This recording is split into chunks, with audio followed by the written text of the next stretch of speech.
The Browns have named Tommy Rees as the next offensive coordinator, and the fan base is somewhat split on this promotion as he was the tight ends coach and now the offensive coordinator. I'll say right now, I'm on board with this hire. I like this promotion for the Browns.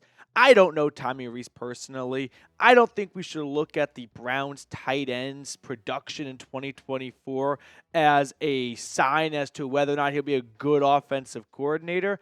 I think what we should look at is we've got a 32-year-old who was heavily sought after. He was runner-up for the UNC head coaching gig, losing to this guy named Bill Belichick.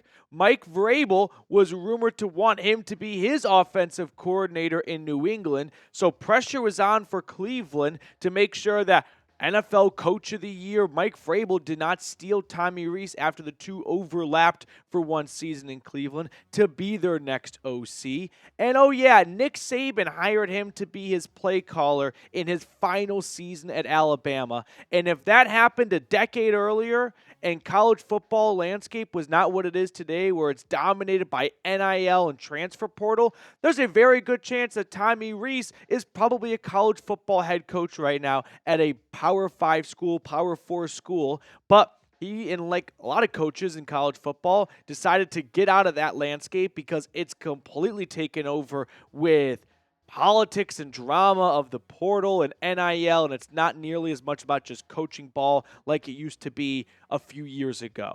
A lot of belief clearly from the Browns is in place in Tommy Rees to be one of the young upcoming coaches. And I'm on board with that belief. I am. And maybe I'll be a sucker, and maybe right now I'm just drinking some of the Browns Kool-Aid because they went 3-14. If they want to improve, the logical thing is, well, the people inside that building and on that roster are clearly not very good, so you should go external, right? And that's the case 9 times out of 10. I think this is an exception. I look back at that graphic that Commanders fans hate seeing, which is, hey, Matt LaFleur, Sean McVay, Mike McDaniel, and Raheem Morris were all on the Redskins coaching staff, and look where they all are now, and how do the Commanders kind of screw this up? I think Tommy Rees might be one of those guys. And I was looking back, Sean McVay, if you're wondering, was the tight ends coach for Washington the year they went 3-13. The next year, he was promoted to offensive coordinator. A few years later, he's hired as the Rams head coach, and the rest is history. So yeah, I don't think we should look at a 3-win team's tight ends coach and think that guy can't be a good coach. There's a lot that goes into a successful season or a losing season. I don't think the Browns won 3 games because the tight ends coach didn't do a very good job. In fact, one of the few bright spots of this team might have been the tight end department because with Njoku battling injuries all year, I thought Jordan Akins played very well filling in for the Chief. So there's that for you. Now, a little bit of background information on Rees. If you're like, where do I know this name? He played at Notre Dame. He was the quarterback there almost 15 years ago. And then he was a coach at Northwestern for a little bit, but he eventually returned to his alma mater. He's the Notre Dame quarterback coach and offensive coordinator for half a decade. Then in 2023, he's the Alabama offensive coordinator. And after that, he lands himself a job in Cleveland as the tight ends coach. The Browns were so impressed by him, by the way, early on in the season that they more or less added another role to his plate that didn't really exist, but it was more or less to recognize how successful he was as a coach so far. They made him the pass game specialist. So here is someone who, and I think we can all relate to this in any workplace you work in, when someone's clearly very good at their job early on, it gets noticed, it gets recognized, and all of a sudden they start skipping steps, right? They don't go the natural progression of climbing the ladder. And you're like, well, we got to give this guy some more work to do because he is knocking it out of the park right now. And I think Tommy Rees could be that for the Browns, and I'm excited to see him in that offensive coordinator role. Now, make sure you are subscribed to the channel. Anytime news breaks like this, we're the first ones out to get a video, so make sure you hit that sub button. Plus, turn on your notifications so that in future instances like this, you are in the know with that notification. Now, one question that I do have is, who's going to be the play caller? Did the Browns have to tell Tommy Rees, we'll let you call plays so you can stay in Cleveland? Like, was that something that Cleveland felt they had to use to keep him in Cleveland to avoid following Mike Vrabel to New England? We'll find out. Probably not anytime soon. Remember when they hired Ken Dorsey?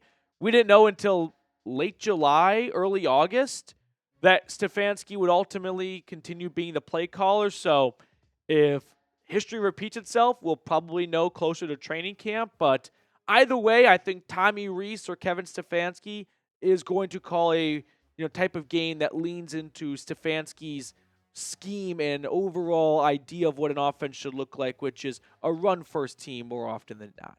Now, next up on the show, I want to run through the first three things that Dorsey, that Rees has to do as the OC. But first, I do have to give a quick shout-out to our sponsor today, and that is Mando. Mando is a whole-body deodorant, safe to use anywhere on your body.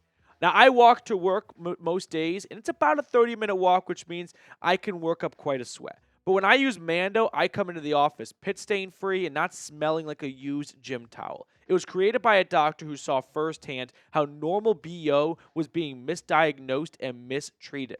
It is clinically proven to block odor all day and control odor for up to 72 hours. Mando is offering new customers $5 off their starter pack at shopmando.com with promo code CHAT. Their starter pack is perfect for new customers. It comes with a solid stick deodorant, cream tube deodorant, 2 free products of your choice, and free shipping. I've got a discount code for the Dog Pound to get you guys hooked up on my favorite smelling whole body deodorant. New customers get $5 off a starter pack with our exclusive code CHAT. That equates to over 40% off your starter pack when you use code CHAT at shopmando.com. That's shopmando.com. So step one for Tommy Rees as he moves into a nice, big, comfy office. Maybe he's got a nice window view. Reduce the turnovers. The Browns have, and not in a good way, led the league in turnovers for 2 straight seasons. In 2024, 34 turnovers. In 2023, 37 turnovers. Both dead last. That has to be priority number one. You're not going anywhere if you keep shooting yourself in the foot, taking the offense off the field, and putting the opposing offense on the field. You want the defense to improve? Let the defense stay on the bench. Stop inviting the opponent to score more times because you turn it over and you take away your chances to score points. I know that just completely mansplained turnovers, but damn it, stop turning the ball over. Now, good chunk of that is on the players. A coach can only do so much. I'm not going to go as far to say once they step in between the lines, it's on them. Right? You can make certain play calls that put players in positions to be successful, but you can't try and you can't do anything as a coach to avoid a player fumbling the football. This guy have ball security. So that's something you can work on in practice, but in the moment, a lot of that is on the player. But still, step one, reduce the turnovers. Step two, fix the run game. It has been one of the worst run games in football pretty much since Nick Chubb went down week 2, 2023. So how do you fix it? I think you fix it by prioritizing it in the draft. Does not have to be your first round pick, but it should be one of your day 2 draft picks in round 2, round 3, somewhere in that range. You should go after a running back. They have not used a day 1 or day 2 draft pick on a running back since Nick Chubb in 2018. It appears that lifespan has run its course, and it's a damn shame that an injury ended it, but that's the reality. So, who could they target in the draft? Ashton Genty is the number 1 sought-after running back. I don't think the Browns should target him. I think they should prioritize other needs first. But in round 2, I really like Caleb Johnson. When I watch him and when I read about him, I get reminiscence of a Nick Chubb type back, of someone who's going to run violent, someone who's not going to go down with the first pad that hits him, and someone that's going to fall forward for extra yards. So Caleb Johnson, in my eyes, is a perfect type of running back for Cleveland. I think he'd be a big success for the Browns. I want to see the Browns target Johnson in round 2 of the draft. Step 3, and this one's a combination of Rees and Stefanski, but get back to Stefanski's offense. The Browns had good intentions when they hired Ken Dorsey, given his background and how he could be a good fit for the offense being tailor-made around Deshaun Watson. That's not the case anymore, so there's really no sense in keeping Dorsey. So now you go back to the success you had in the Kevin Stefanski type offense before Watson arrived, right? You want to know what Stefanski did well before Watson get there? A lot of 2 tight end sets. That's why they invested. They had David Njoku. They signed Austin Hooper. They wanted 2 tight ends on the line of scrimmage. You know who might be advantageous at coaching 2 tight ends in a play call? How about the former tight end coach, Ken Dorsey, Tommy Rees? Get back to Stefanski's offense. It's a 12 personnel grouping, 1 running back, 2 tight ends. Run the football. That's something that Rees can help out with. That's something that could lean into his strengths, something that he is familiar with, his wheelhouse.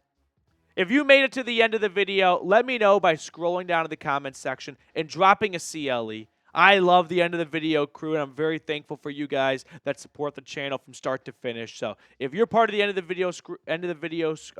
video crew, scroll on down and type CLE. All right, let's let you guys get back to lunch, and I can have my lunch, and let's pick a card. Mr. Reed, which card do you want to go with? Let's go with Queen of Diamonds. Queen of Diamonds. It was 7 of Hearts this morning. I'm going to go with the 5 of Clubs. I'm getting close. 4 of Spades. 4 of Spades. That will do it for us on our second edition of the Cleveland Browns Report. Thank you guys so much for tuning in. I'll be back with more Browns news and rumors tomorrow.